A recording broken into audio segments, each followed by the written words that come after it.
An 18-year-old student came home for the holidays, but after a few days, she disappeared without a trace. Her mother began receiving strange messages, and soon the police got involved. What they discovered during the investigation truly shocked the entire family, and none of them were prepared for such a truth. Angelica Hadsell was born on August 9, 1996, in the suburb of Norfolk, Virginia. Soon she had two younger sisters, but in 2005 her parents divorced and the young women stayed with their mother. In 2010 her mother remarried and they had another daughter. Thus Angelica had three younger sisters with whom she got along well. Angelica graduated from a local high school and enrolled at Longwood University in Farmville, located about 3 hours from home. She joined two sports teams and planned to finish her studies a year early, which required her to work at an accelerated pace. Despite this, she regularly visited her family in Norfolk to see her parents and sisters. In March 2015, when Angelica was 18, she went home for spring break, planning to stay there for a few days. Angelica had a great time with her family, was in a great mood, and was happy to have the opportunity to live at home again. On the morning of March 2nd, her mother prepared her three younger daughters for school and then went to work, leaving Angelica alone at home.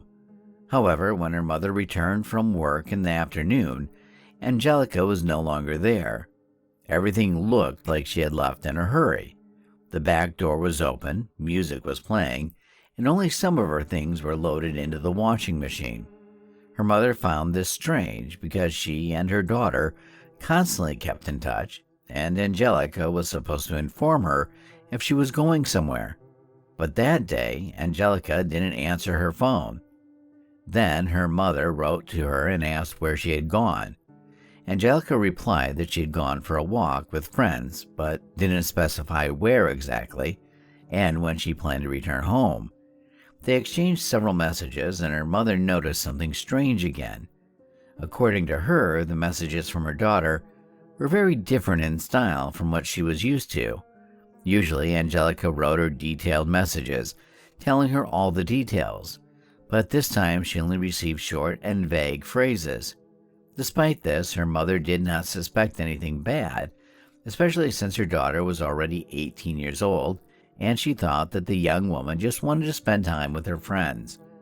On that day, Angelica never came home, but continued to respond to messages. However, she still did not give clear answers about where she was and when she planned to return home. In the second half of the day, the young woman stopped responding to her mother. Then she decided to call Angelica's friends and found out that none of them had seen her daughter and did not know where she was. By the evening of March 3rd, the mother decided to turn to the police. Detectives began an investigation, and at first glance, it seemed like the young woman had left on her own free will. Soon, this version was supported by a note found in the house. Angelica's mother claimed that it was probably written in her daughter's handwriting. There was only one sentence with a very strange content. Angelica wrote that due to everything that was happening, she needed time alone with herself. No one in her family could understand what she meant. The young woman was cheerful, spent all of her free time studying and making plans for the future. She never mentioned any serious problems in her life, so the note seemed meaningless. The police also found that Angelica left her clothes, wallet, and car at home. This already contradicted the version that she had gone somewhere of her own free will. However, at that time, there was no evidence to the contrary. The first lead appeared several days after the investigation. A neighbor named Cody, who lived near Angelica's family, found a piece of her credit card near his house. He reported this to the police and immediately became the main suspect. Detectives assumed that he could have some connection to her disappearance, so they questioned him for 12 hours. He denied his guilt, and yet the police did not rush to remove suspicion from him. Angelica's relatives also believed that he was hiding something. By that time, all residents of the area knew about this case, and many tried to help the investigation. People formed teams and searched the area for any evidence. They all began to suspect Cody after the credit card incident. Moreover, it turned out that he and Angelica attended the same school and dated for some time. Soon, another event occurred that indicated his involvement in her disappearance. Less than a week after the investigation began, Angelica's stepfather, Wesley Hadsell, burst into Cody's house and found Angelica's jacket there. The situation developed quite strangely. Wesley, who was involved in the search for his daughter with her friends, told them to go to Cody's house and look for Angelica's things, as he believed that the boy was involved in her disappearance. The friends did just that. They went to Cody's house and found her jacket there, which they immediately reported to the police. Cody was interrogated again, putting serious pressure on him. Despite this, Cody said that he had no idea where the jacket came from. All of this greatly confused the investigators. On the one hand, the jacket in Cody's house was a very serious piece of evidence. But on the other hand, during the interrogation, the detectives had a strong impression that the boy was telling them the truth. He was willing to voluntarily provide his DNA sample, undergo a polygraph test, and do whatever they asked. But most importantly, he provided an alibi for the day of Angelica's disappearance. The police checked this information and concluded that he could really be innocent. Then they talked to Angelica's friends who found the jacket, and they told them that Wesley, Angelica's stepfather, gave them the tip. With this information, the detectives allowed that the man could have planted the jacket. And here was the main question. Why would he do that? The most obvious option was that Wesley was involved in his daughter's disappearance. The police began to study his biography and found that the man had more than 10 convictions for crimes of varying degrees of severity, and even more charges were not proven in court. He was repeatedly arrested for robbery, possession, and use of illegal substances, and in 2005, he kidnapped his own wife and subjected her to violence for several days. However, the court could not prove his guilt, so he did not receive any serious punishment. He had been in prison several times in his life, spending several years there in total. The detectives also found out that a few weeks before Angelica's disappearance, her mother kicked Wesley out of the house because he started using heavy illegal substances. Since then, he had been living in a hotel. All of this was enough to seriously consider him a suspect. During the interrogation, the man claimed that he had nothing to do with the disappearance of his daughter and was actively trying to find her. When asked when he last saw Angelica, Wesley stated that he saw her at a gas station around noon on the day of her disappearance. The young woman had asked him for a few $100s before they parted ways. However, the detectives reviewed the footage from the gas station cameras and found no evidence to support his claim. Wesley's colleagues at work reported that he had taken a few hours off on that day as his daughter had asked him for money. He returned to work at around 2 p.m. and was extremely nervous. There was an obvious contradiction in his statement. Wesley had told his colleagues that he needed to leave because his daughter had asked for money, but he told the police that he had accidentally spotted Angelica at the gas station while driving by. Furthermore, Angelica's car was parked near her home, so it was unclear why she would be at the gas station. When asked why he left work that day, Wesley stated that the alarm at the house where he lived before the quarrel with his wife had gone off, and he received a notification on his phone. The police could not verify this information, and it did not explain the obvious contradictions in his statement. The police then obtained a warrant to search Wesley's motel room, where he had been staying for the past few weeks. They found something interesting. Wesley had been keeping firearms and a large number of bullets. Since Wesley had several convictions, the law prohibited him from owning weapons, so he was immediately arrested. However, there was no evidence related to Angelica in his room. Thus, Wesley was charged with 3 crimes: illegal possession of a weapon, breaking into Cody's house, and tampering with evidence due to the jacket he had supposedly planted. He still insisted that he had nothing to do with his daughter's disappearance and was doing everything he could to find her. As a result, the court sentenced him to 20 years in prison, and the detectives continued to search for the young woman. They confiscated Wesley's work vehicle and found a shovel, tape, and dark gloves inside. However, the most interesting item was the GPS navigator, which they sent to experts for analysis. The investigators wanted to know where Wesley had gone in the days after Angelica's disappearance. According to the data they received, on March 4th, Wesley had driven to a neighboring town 90 kilometers away from Norfolk. His car had stayed in one place for 20 minutes before he drove back to work. Having arrived at the location on April 9th, the detectives saw that his car was parked near an abandoned house in a remote area. After searching the area, they eventually found Angelica's body in a ditch not far from the building.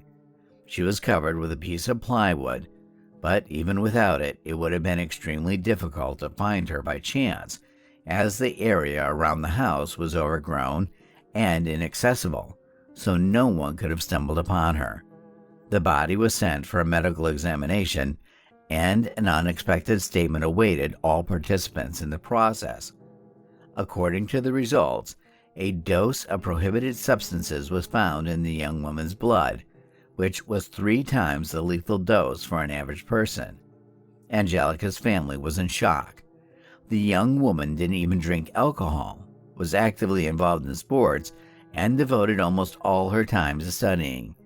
No one could believe that she was taking prohibited substances.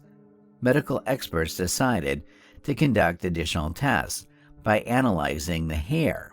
It is possible to determine whether a person has taken narcotic drugs in the past, and this analysis showed that Angelica had never dealt with prohibited substances before. This made the version that she suddenly took a triple dose of her own free will practically impossible. In addition, someone buried her body in the ditch and covered it with a piece of plywood. Everything indicated that the young woman could have been given these substances against her will, with the sole purpose of killing her and making it look like an accident. The detectives questioned Wesley again, who was already in prison at the time.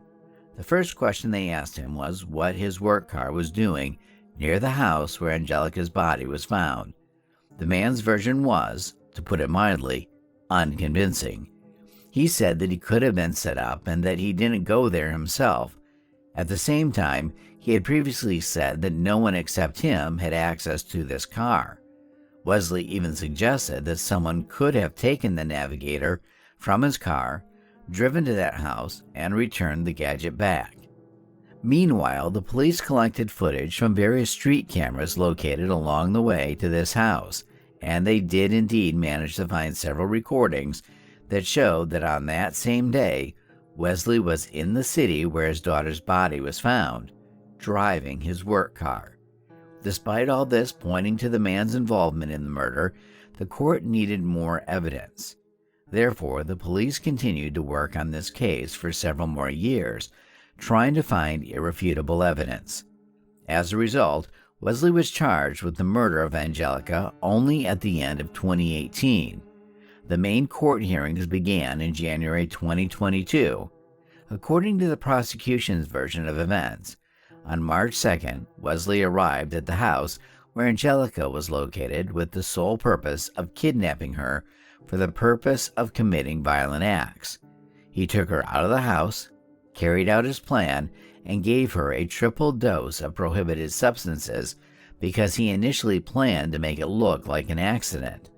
During countless interrogations, the police repeatedly found that the man carefully thought out his versions and tried in every way to divert suspicion from himself. The prosecution managed to find a witness who supported their version, a person who sold Wesley the same prohibited drugs that Angelica died from. The court also heard that the police found Angelica's phone on the street, and its location data was compared with Leslie's phone data.